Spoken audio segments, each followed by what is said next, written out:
आज हम बनाएंगे बिना मैदा, बिना चीनी, बिना दही, बिना दूध के ये पानी से केक बनाने वाले हैं।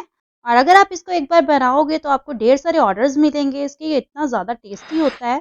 तो सबसे पहले हमने यहाँ पे केक टिन रेडी कर लेना है, उसको ऑयल ब्रश कर लेना है आपने और उसमें फिर बटर पेपर को प्लेस कर देना है, उसके बॉटम पे प्लेस करना है और साइड्स में प्लेस कर देना है ताकि साइड से जो केक है वो जले नहीं और बिल्कुल सॉफ्ट एंड स्पॉन्जी रहे और इजीली डीमोल्ड हो जाए। तो आपको ये बटर पेपर अच्छे से साइड्स में भी प्लेस कर देना है। तो ये हमारा अब टिन हो गया है रेडी।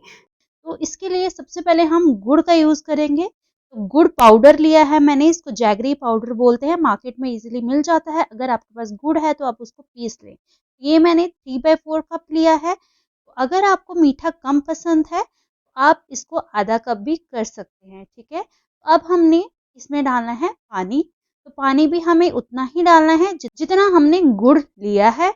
तो 3/4 कप ही हम यहाँ पे पानी डालेंगे और अब हम ना गैस का फ्लेम ऑन कर देंगे और इसको मीडियम टू लो फ्लेम पे आपको पकाना है। बिल्कुल लो पे नहीं पकाने की ज़रूरत है, अच्छे से मेल्ट करना है इसको। और इसको आप जैसे फ्लेम को थोड़ा तेज़ कर लें फिर आप कम कर लें, तो इस तरीके से आप इसको मेल्ट कर सकते हैं। और मेल्ट होने के बाद इसको आपने 1 मिनट तक बॉयल करना है। और जब 1 मिनट तक ये बॉयल हो जाए और उसके बाद आपने गैस का फ्लेम बंद कर देना है। ये हमारा जो केक है ये पानी से बनेगा और इसमें हम दही वगैरह का यूज़ बिल्कुल नहीं करेंगे और बहुत ही ज़्यादा डिलीशियस बनता है ये केक। आपने अगर किसी को एक बार खिला दिया तो वो बार-बार ये केक की डिमांड करेगा। तो यहाँ पे मैंने गैस का फ्लेम ऑफ कर दिया है और इसको अब हम ठंडा कर लेंगे। तो ठंडा हम बिल्कुल नहीं करना है, हमें गुनगुना रखना है इसको। तो अभी हम इसको थोड़ा-सा ठंडा होने के लिए रख देते हैं और फिर हम यहाँ पे मैंने इसको छान के एक बाउल में निकाला है। आपको भी इसको अच्छे से छान लेना है ताकि थोड़ी भी इम्प्योरिटीज़ हों तो वो निकल जाएँ और आपका बैटर एकदम स्मूथ बने, ठीक है? तो यहाँ पे इसको हमने गुनगुना रखना है, ये बात का आपने ख़ास ध्यान रखना है, बिल्कुल ठंडा नहीं होना चाहिए ये। और उसमें डालेंगे हम 1/4 कप ऑयल। तो ऑयल कौन-सा लेना है आपको? कोई भी सनफ्लावर ऑयल ले लें, ऑलिव ऑयल ले लें। इसके अलावा और कोई ऑयल नहीं यूज़ करना है। इसमें डालेंगे हम 1 से 1.5 चम्मच वेनिला एसेंस का और इसको अच्छे से आपने मिक्स कर लेना है क्योंकि आपको पता है पानी और तेल को मिलने में टाइम लगता है। इसलिए आपको 30 से 40 सेकंड तक अच्छे से विस्क कर लेना है ताकि ये जो है इंग्रेडिएंट्स आपस में अच्छे से मिक्स हो जाएं। ये स्टेप बहुत ही ज़्यादा इम्पॉर्टेंट है, तो आपको ये बहुत ही ध्यान से करना है। 40 सेकंड तक कम से कम ये करें, ठीक है। तो अब हम इसको साइड में रख लेंगे। फिर एक बाउल ले लेंगे, उसमें आपको रखनी है छन्नी और इसमें डालेंगे 1 कप आटा। तो यहाँ पे जैसे मैंने बोला मैदा का यूज़ नहीं करेंगे, उसकी जगह हम आटे का यूज़ करेंगे और उसमें डालेंगे 1 छोटा चम्मच सौंठ का पाउडर जिसको ड्राई जिंजर पाउडर बोलते हैं। इससे जो इसका टेस्ट है ना 10 गुना बढ़ जाता है, बहुत ही अच्छा टेस्ट आता है इसका। और इसमें हम डालेंगे 2 चम्मच आपको मिल्क पाउडर के डालने हैं तो डालें, नहीं तो आप स्किप भी कर सकते हैं, पर टेस्ट बहुत ज़्यादा अच्छा हो जाता है। इसलिए मैंने यहाँ पे मिल्क पाउडर का यूज़ किया है। और जो ये स्पाइसेस हैं अगर आप चाहें तो दालचीनी का पाउडर भी डाल सकते हैं और 1 चम्मच यहाँ पे बेकिंग पाउडर डाला है। मैंने दालचीनी का पाउडर नहीं यूज़ किया है। आधा चम्मच आपको बेकिंग सोडा डालना है, छोटा चम्मच लेना है आपको बेकिंग पाउडर और बेकिंग सोडा के लिए। और फिर इसको आपको अच्छे से छान लेना है। यहाँ पे मैंने इसको अच्छे से छान लिया है। तो अब जो हमने गुड़ वाला लिक्विड बना के रखा था वो हम इसमें डाल देंगे। तो मैं यहाँ पे एक ही बार में सारा डाल दूंगी क्योंकि मुझे पता है ये जो मेजरमेंट है एकदम करेक्ट है। कम हो सकती है पर ज़्यादा नहीं होगी, ठीक है। तो इसको हमने कट एंड फोल्ड मेथड से हमें इसको मिक्स करना है। ये इस बात का आपको ध्यान रखना है, सीधा विस्कर नहीं चलाना है, आपको स्पैचुला से कट एंड फोल्ड मेथड से ही इसको पहले मिक्स करना होगा।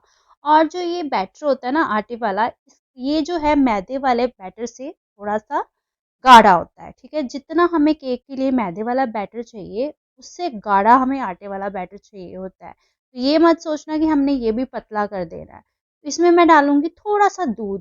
दूध 3 से 4 चम्मच दूध के मैंने यहाँ से डाले हैं। तो आप अपने अकॉर्डिंग जैसी हमें कंसिस्टेंसी चाहिए, अगर आपके 4 चम्मच लगते हैं 4 डालें, 5 लगते हैं 5 डालें। तो अपने अकॉर्डिंग एक बार देख लें कि आपकी कंसिस्टेंसी कैसी है, ठीक है। तो मैंने ये 4 चम्मच दूध के पहले डाल दिए और 3 से 4 चम्मच मैं बाद में डालूँगी, क्योंकि मुझे ना ये विस्क करने के बाद इसकी कंसिस्टेंसी थोड़ी-सी गाढ़ी लगी थी। ये देखिए, ये अभी गाढ़ा है, एकदम ये रिबन फ्लोई कंसिस्टेंसी नहीं बना है। तो इसमें मैंने ना अंदाजे से ही 2 से 3 चम्मच दूध के डाल दिए हैं और इसको अच्छे से विस्क कर लिया है। देखिए, अब मैं आपको दिखाऊँगी, ये देखिए, इस तरीके का बैटर होना चाहिए कि आपके विस्कर से अपने आप नीचे गिरे। ठीक है? तो अभी मैं आपको ना स्पैचुला से भी दिखाऊँगी इसकी प्रॉपर कंसिस्टेंसी। तो ये हमारा जो है बैटर है ऑलमोस्ट रेडी हो गया है, बट इसमें हमने अब डालना है विनेगर, सिरका जिसको बोलते हैं, वाइट वाला सिरका डालना है। तो वो कितना डालना है आपको, 1 चम्मच के करीब सिरका डालना है और इसको थोड़ा सा फेंट लेना है, ज़्यादा नहीं फेंटना है आपको इसको, थोड़ा ही आपको इसको फेंटना होगा। ये देखिए, ये परफेक्ट कंसिस्टेंसी है आटे वाले बैटर की। तो अभी मैं आपको स्पैचुला से दिखाती हूँ आपको ये कैसा चाहिए। तो ये देखिए, स्पैचुला से मैं आपको दिखाऊंगी, ये देखिए, इस तरीके से ये बैटर नीचे गिरना चाहिए। थोड़ा सा गाढ़ा होगा ये, बट इस तरीके का होना चाहिए। तो एक अच्छा केक बनाने के लिए आपको इसका बहुत ही ज़्यादा ध्यान रखना है बैटर का। तो अब हम इसको डाल देंगे अपने केक टिन में जो हमने रेडी किया था। ये देखिए, जैसे मैं डाल रही हूँ, देखिए एक चौड़े चौड़े रिबन्स की तरह ये गिर रहा है। तो इसी तरीके का हमें बैटर चाहिए होता है। तो ये मैंने यहाँ पे सारा बैटर डाल लिया है। अब आपको ना थोड़ा सा इसको शेक करना है ताकि जो भी इसमें एयर बबल्स हैं वो सेटल डाउन हो जाएं। तो इसको अच्छे से आप शेक कर लें और फिर इसमें मैं डालूंगी ड्राई फ्रूट्स। तो ड्राई फ्रूट्स आप अपनी मर्जी के कोई भी डाल सकते हैं। मैंने यहाँ पे बादाम को लंबा लंबा चॉप कर लिया था, तो वो मैंने यहाँ पे ऐड कर दिया है। साथ ही में मैंने काजू ऐड किए हैं और मैंने किशमिश भी ऐड की है इसमें। तो आप अपने अकॉर्डिंग कुछ कोई भी ड्राई फ्रूट्स यहाँ पे ऐड कर सकते हैं। और जैसे मैंने बताया ये बिना अवन के बनेगा, तो मैंने यहाँ पे ना तवे पे स्टैंड रख के इसको पहले से ही प्री हीट कर लिया था। तो तवे पे आप स्टैंड रख लें, उसके ऊपर इस तरीके से पतीला उल्टा मार के इसको थोड़ा 10 मिनट के लिए आप प्री हीट कर दें और फिर इसको ऊपर से हम उठाएंगे और जो हमारा टिन है वो इस पे रख देंगे और फिर इसको ऊपर से इसी तरीके से हम पतीले से ढक देंगे। तो इस तरीके से आपको इसको पकाना है। ये देखिए, इतना टेम्पटिंग लग रहा है देखने में। अभी बन के देखना, और भी ज़्यादा टेस्टी लगेगा। ये देखने में ही इतना टेस्टी लगता है कि मन करता है कि अभी इसको खा जाओ। ये मैंने इसको पकने के लिए रख दिया है। इसको पकने में ना आपको 45 मिनट्स कम से कम लगेंगे और मैक्सिमम 50 मिनट्स लगेंगे। ठीक है, लो फ्लेम पे आपको इसको पकाना है और आधे घंटे से पहले आपको इसको चेक नहीं करना है। ये देखिए, टूथपिक डाली मैंने, देखिए एकदम क्लियर आई है, क्लीन आई है, मतलब ये अच्छे से पक चुका है। तो मुझे इसको पकाने में 45 मिनट्स लगे थे, आपको मैक्सिमम 50 मिनट्स भी लग सकते हैं। तो ये देखिए, अब ये बन चुका है और अभी हमें इसको ठंडा करना होगा। तो ठंडा आपको आधा घंटा, 15-20 मिनट या आधा घंटा लगेगा ठंडा करने में।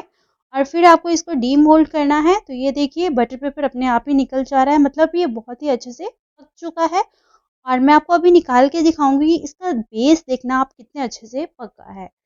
तो ये देखिए, कितने अच्छे से पका है। देखने में ऐसा लग रहा है जैसे ये कोको पाउडर से बना हो, बट इसमें हमने कोको पाउडर का बिल्कुल भी यूज़ नहीं किया है। देखिए कितना सॉफ्ट एंड स्पॉन्जी है ये, बहुत ही ज़्यादा टेस्टी बनता है। मतलब आपको मज़ा आ जाएगा इसको खा के, एक बार ट्राई करके देखें। और आपको ना इतने सारे ऑर्डर्स आएंगे ना इसके, अगर आपने एक बार कस्टमर को खिला दिया तो। अब मैं आपको कट करके भी दिखाऊंगी इसको। तो ये देखिए, बहुत ही ज़्यादा सॉफ्ट बना था, इतना भुरभुरा सा बना था कि मतलब, और स्पॉन्जी भी बहुत ही ज़्यादा था, राइस बहुत अच्छा हुआ था ये। ये देखिए कितनी आसानी से कट गया है ये। और मैं आपको अब एक स्लाइस दिखाती हूँ इसकी। ये देखिए कितने अच्छे से ये राइस हुआ है, इतना ज़्यादा सॉफ्ट एंड स्पॉन्जी बना था, बहुत ही ज़्यादा टेस्टी बना था ये। और आप इसको ना ज़रूर ट्राई करके देखें। हाँ, और वीडियो को लाइक शेयर ज़रूर करें और चैनल को सब्सक्राइब करना बिल्कुल ना भूलें। तो चलिए, तब तक के लिए बाय बाय।